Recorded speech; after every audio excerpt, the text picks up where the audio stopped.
Hi everyone, weekend এসেই গেছে, তাই আবারও বেরিয়ে পড়েছিলাম। আজকে ফ্রাইডে নাইটেই বেরিয়ে পড়লাম and now it is 1 AM, মানে স্যাটারডে হয়ে গেছে। তো যাচ্ছিলাম গুরগাঁও থেকে 80 কিলোমিটার দূরে মুরথেলের দিকে।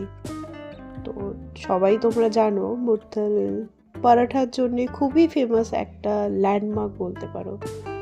অনেকে যদিও বলেছে আমাকে মুরথেলে তেমন কিছু ঘোরার বা দেখার নেই, বাট আমি স্টিল ভাবলাম কখনো তো যাইনি, তো ঘুরে দেখিয়ে আসি। আর এই যে অমৃত সুখদেব, এটা আসলে একটা রোড সাইড ধাবা ছিল and it is 60 years old, যেটা কিনা এখন একটা লাক্সারি হোটেলে কনভার্ট হয়ে গেছে। তো চলে গেলাম রেস্টুরেন্টের ভেতরে।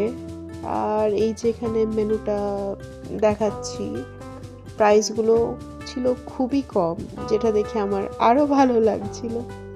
তো এখন 3টে বাজে অলমোস্ট, বাট মানুষের ভিড় দেখে সেটা তো বোঝাই যাচ্ছে না।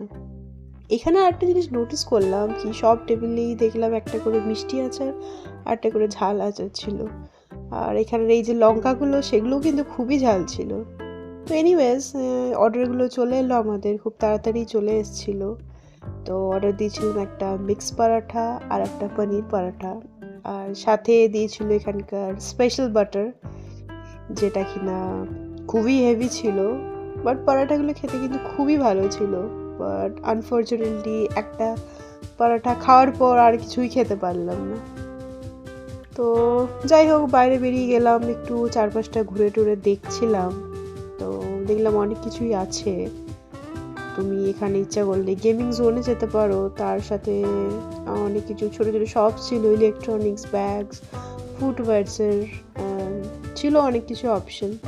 একটা ড্রাই ফ্রুটেরও একটা শপ ছিল, সেটা থেকে আমি কিছু ড্রাই ফ্রুটস কিনেছিলাম, আর সেটা কিনে আর ভিডিও করা হয়নি। Anyways, that's it for today, and thanks everyone for watching my videos. Please do like, share and subscribe to my channel, and take care of yourself. Bye bye.